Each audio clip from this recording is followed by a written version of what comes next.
Hello, good morning students. Today in 11th class mathematics we are continuing exercise 11.2. 11.2 में we had completed up to question number 6.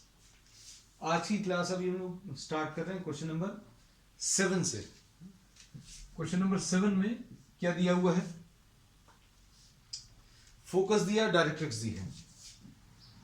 Focus and directrix ये दो दिए हैं. Focus कितना दिया है? 6,0 एंड डायरेक्ट्रिक्स दिया है x इक्वल टू -6. अब इसमें करने के दो तरीके. एक तो बेसिक डेफिनेशन यूज कर लो. बेसिक डेफिनेशन क्या है भाई? डायरेक्ट्रिक्स की इक्वेशन दी है और फोकस दिया हुआ है.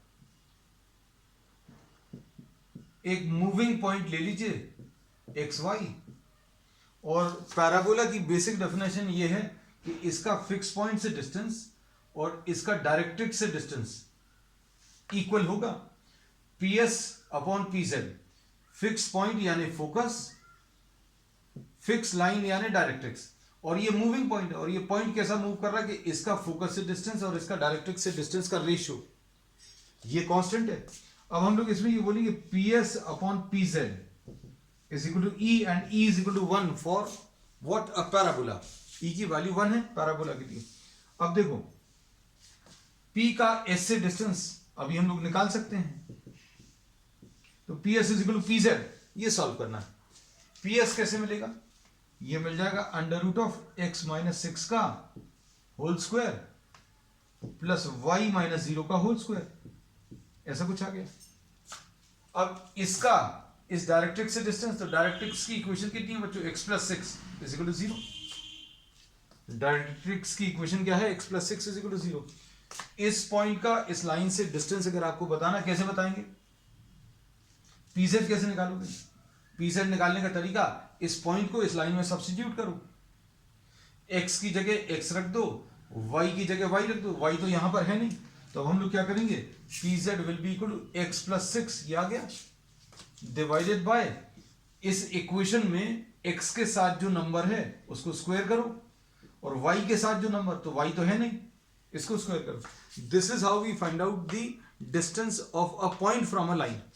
इस पॉइंट का इस लाइन से डिस्टेंस हम फिर से रिपीट कर दे रहे हैं. ये आ जाएगा क्या? इस पॉइंट को इस लाइन में रखो, x की जगह x रखा, y की जगह y रखा, तो y तो है नहीं यहां पर, divided by under root of x के साथ जो नंबर है उसको स्क्वायर किया, और y के साथ जो नंबर है उसको स्क्वायर किया. अब इसको सिंप्लीफाई कर लो, you will get the answer, है ना. ये कितना आ जाएगा? x square minus 12x plus 36, x square minus 12x plus 36 plus y square is equal to, इसको स्क्वायर करके इधर लिख दें पहले, x माइनस 6 का whole square plus y square is equal to x plus 6 का होल स्क्वायर. अब x plus 6 का होल स्क्वायर कितना आ जाएगा राइट साइड में? x square plus 12x plus 36. अब इसमें 12x, अच्छा नहीं 12x तो नहीं होगा, कैंसिल, 36 कैंसिल हो जाएगा, और x स्क्वायर भी कैंसिल होगा, तो y square is equal to 12x. ये इक्वेशन आ जाएगी. ठीक है. तो एक तरीका ये है करने का. दूसरा तरीका बच्चों, दूसरा तरीका ये है कि आप पॉइंट्स को थोड़ा सा प्लॉट करके देखो. ये 6,0 मतलब ये आ गया फोकस, और ये डिस्टेंस कितना है बच्चों? 6 है, तो 6,0. और डायरेक्ट्रिक्स कैसी है? x equal to -6. डायरेक्ट्रिक्स क्या होती है? x equal to -6. x equal to -6 मतलब ये लाइन कैसी है? पैरेलल टू y एक्सिस, तो ये पैरेलल टू y एक्सिस आ गई. ये डिस्टेंस भी 6 है. तो अब हम लोग क्या बोलेंगे? ये इसकी एक्सिस आ जाएगी, और इस टाइप का ये कुछ पैराबोला आ जाएगा, और ये डिस्टेंस a हो जाएगा, ये डिस्टेंस भी a हो जाएगा. अब ये अगर a है तो y square is equal to 4ax ले लो. इसमें कुछ गड़बड़ किया, यस अच्छा हुआ ये अभी हमने सॉल्व कर लिया. y square will be equal to 24x आएगा आंसर. अब हम लोग y square is equal to 4ax ले लो, तो a की वैल्यू बच्चों कितनी है? 6, और x तो ये 24x आंसर आ जाएगा. तो अभी हमने दोनों तरीके से आपको सॉल्व करके बता दिया। ये क्वेश्चन नंबर 7 है। अब क्वेश्चन नंबर 8 देख लो।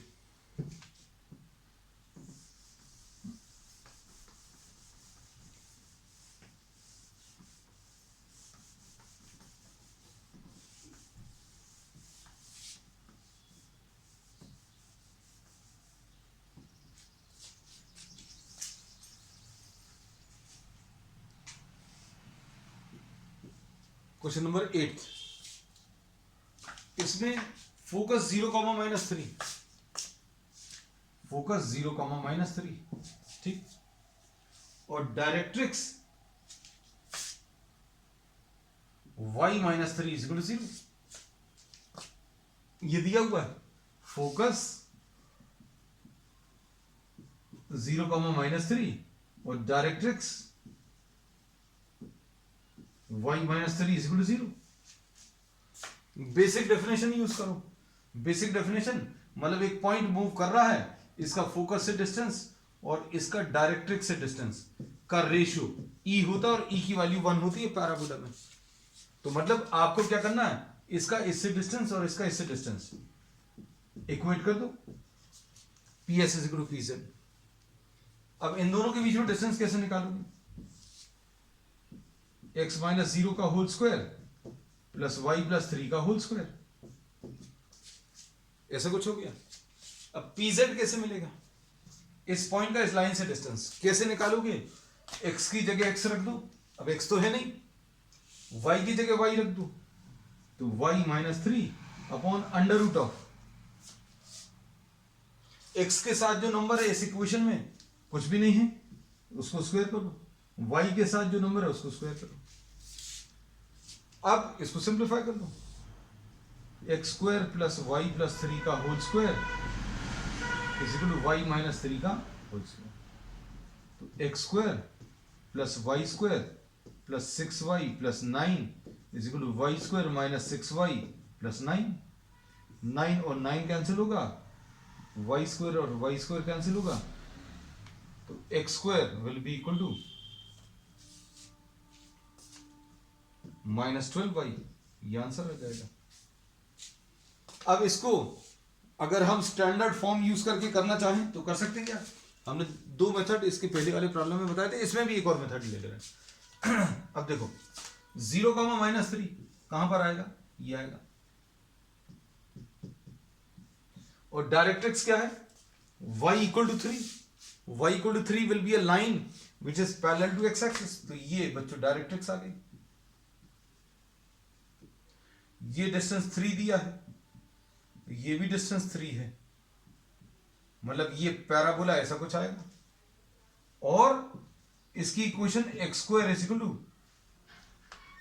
4ay मिलेगी। अब इसमें a -4ay, सॉरी, a की वैल्यू बच्चों इसमें कितनी है, 3, तो अब आप 3 रख दो, तो x² = -12y आ जाएगा। So this is the answer to question number 8। अब क्वेश्चन नंबर 9 देख लो।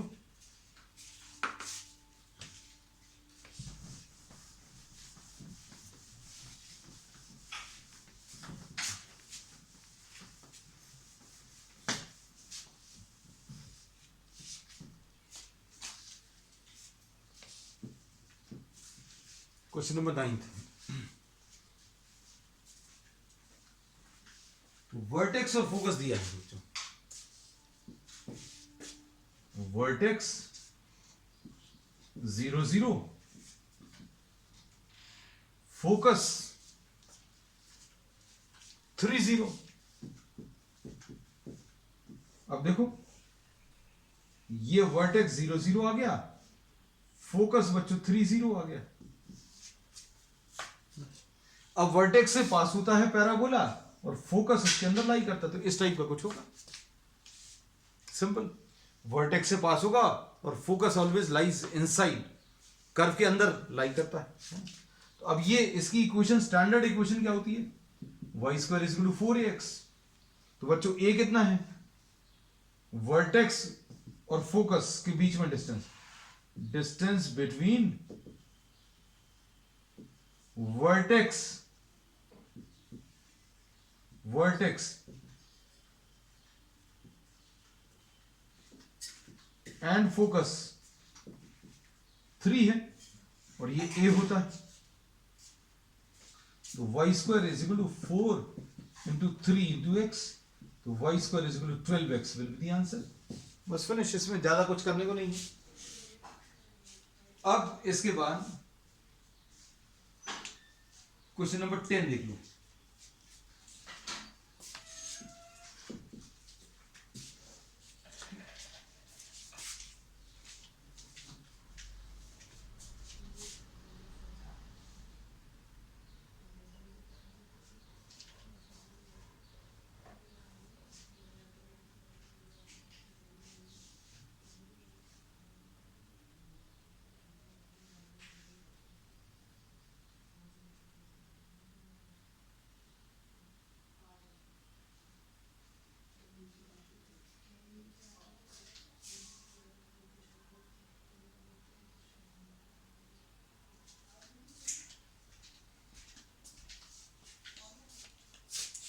अब इसमें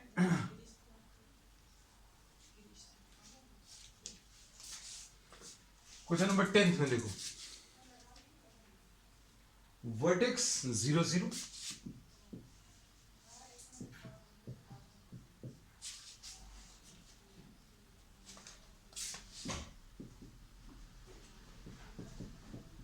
-2 0। अब इसे वर्टेक्स बच्चों ये 0 0 है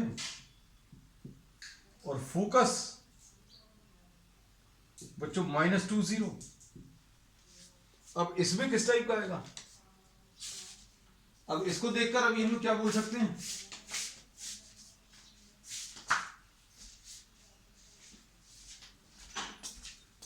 अब इसका जो ग्राफ आएगा वो वर्टेक्स से पास होगा और फोकस इसके अंदर लाई करेगा। अब क्या बोल सकते हैं? इसकी equation y square, standard equation बच्चों, y square is equal to -4x होती है। इसमें a की वैल्यू बच्चों 2 है,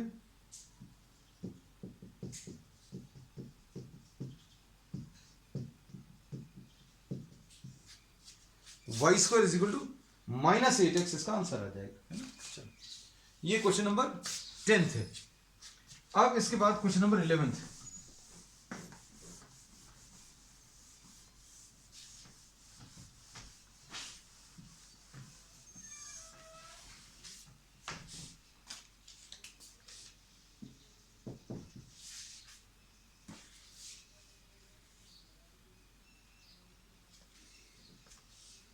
इसमें वर्टेक्स 0 0 है एंड पासिंग थ्रू 2 3 है, passing through 2 3 and the axis along x axis, axis along x axis, है ना। अब इसमें कौन सा फॉर्म हो सकता है बच्चों? इसमें 0 0 से पास हो रहा है, तो या तो ये y square is equal to 4ax होगा या y square is equal to -4ax, है ना। We don't know, so we are assuming that if the axis is along the x axis then the equation will be of this type, y square is equal to 4ax। अब इसके बाद इसमें ये किससे पास हो रहा है? passes through 2 3। अब ये अगर 2 3 से पास हो रहा है तो 2 3 इसको सेटिस्फाई करेगा, मतलब आप x की जगह 2 और y की जगह 3 रख दो, तो ये 3 square is equal to 4 into a into 2। इससे क्या मिलेगा? a will be equal to 9/8।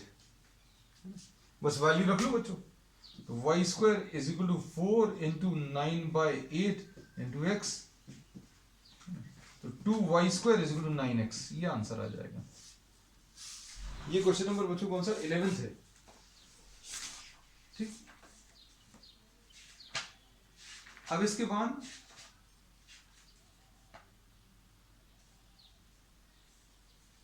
Question number 12।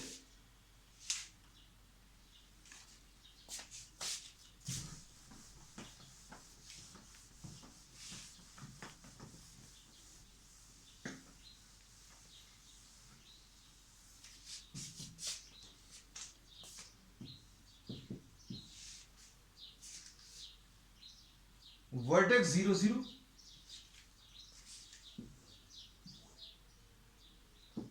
Vertex बच्चों 0 0 दिया है, और क्या दिया है, passes through phi 2,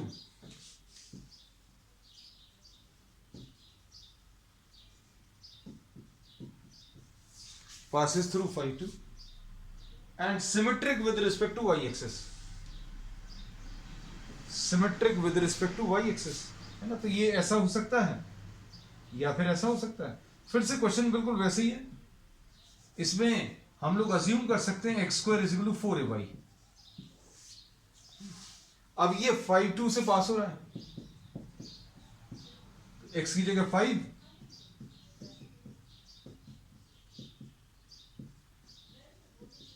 (25/8) आ जाएगा। अब वैल्यू सब्स्टिट्यूट कर दो, तो x square is equal to 4 into 25/8 into y, तो ये 2x square will be equal to what, 25y। ये इसका आंसर आ जाएगा। सो दिस फिनिशेस exercise 11.2 बच्चों। We will be starting with the next topic, ellipse on the next one. That's all for today.